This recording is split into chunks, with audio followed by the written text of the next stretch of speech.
আজকে আমরা দেখব কি করে আমরা সি প্যানেলের মাধ্যমে ওয়ার্ডপ্রেসে ওয়েবসাইট ইনস্টল করব।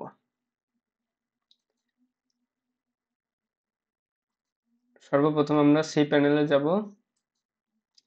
এই যে সি প্যানেলে আসার পরে কিছু দূর যাওয়ার পরে নিচে স্ক্রল করার পরে এখানে সফটওয়্যার নামে একটা অপশন আছে। এই সফটওয়্যারে এখানে সফটওয়্যার কুলাস অ্যাপস ইনস্টল এখানে ক্লিক করবেন।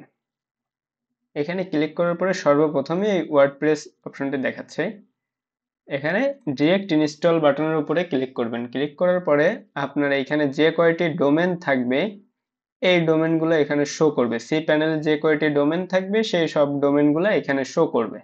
ঠিক আছে, আমরা এই ডোমেনের আন্ডারে করব, ইনস্টল করব। সেজন্য সেই ডোমেন, যে ডোমেনের আন্ডারে অ্যাপস ওয়েবসাইটটা ইনস্টল করবেন ওই ডোমেনটা সিলেক্ট করে দেন ডান পাশের দিকে এখানে দেখবেন যে ডব্লিউপি লেখা আছে, এই লেখাটা কেটে দিবেন। এই লেখাটার বিষয় হচ্ছে কি, এটা যদি কেটে না দেন তাহলে আপনার এই যে ডট কম যে আপনার ডোমেনটা থাকবে এই ডোমেনের পরবর্তীতে এখানে যে লেখাটা থাকবে এটাই শো হবে। এখানে আপনি আপনার নামও দিয়ে দিতে পারেন, এটা আপনার অ্যাজ ইউর উইশ, আপনি যা দিবেন আপনার ইচ্ছা। আর এখানে যে ভার্সনটা থাকবে এটাই থাকবে। ঠিক আছে, এটা চেঞ্জ করার কোনো দরকার নাই। এখানে আপনার ব্লগ সাইট নেম, এখানে আপনি আপনার ওয়েবসাইটের যে নাম ওই নামটাই দিবেন। এখানে আপনার ডিসক্রিপশন, এই ওয়েবসাইটে এখানে ডিসক্রিপশনের ক্ষেত্রে আমরা অনেক সময় ভুল করি, অনেক সময় মিস্টেক করি। সেটা হচ্ছে গিয়ে এই ডিসক্রিপশনের ক্ষেত্রে এখানে আমরা যে কোনো কিছু একটা দিয়ে দিই। এইখানে এই ওয়েবসাইটটা কিসের পারপাসে তৈরি করছেন বা কি কারণের জন্য এই ওয়েবসাইটটা, সেই রিলেটেড কোনো কিছু এখানে দিয়ে দিবেন সংক্ষিপ্ত আকারে। সেটা পরবর্তীতে আপনি চেঞ্জও করতে পারবেন। এই যে অ্যাডমিন ইউজার, অ্যাডমিন পাসওয়ার্ড, এই অ্যাডমিন ইউজার এবং অ্যাডমিন পাসওয়ার্ড দিয়ে আপনারা আপনাদের ওয়েবসাইটটি কন্ট্রোল করবেন, ওয়ার্ডপ্রেস ড্যাশবোর্ডটি কন্ট্রোল করবেন।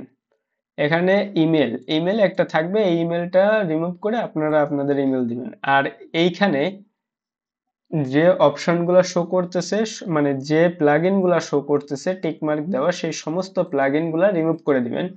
কারণ এইগুলা আপনার দরকার হলে সেটা আপনি পরবর্তীতে ইনস্টল করবেন। ঠিক আছে, এখানে আর কোনো কিছু করার কোনো দরকার নাই, জাস্ট এই ইনস্টল বাটনে ক্লিক করলেই হয়ে যাবে। তা এখানে ইনস্টলের উপরে ক্লিক করলেই একটু উপরের দিকে উঠবেন, এই যে এরকমের লোডিং হবে। লোডিং হওয়ার পরে আপনার ওয়েবসাইটটি ইনস্টল হয়ে যাবে। এই যে আমার ওয়েবসাইটটি ইনস্টল হয়ে গেছে। এটা হচ্ছে গিয়ে আপনার ডোমেন, আর এটা হচ্ছে গিয়ে আপনার অ্যাডমিন প্যানেল।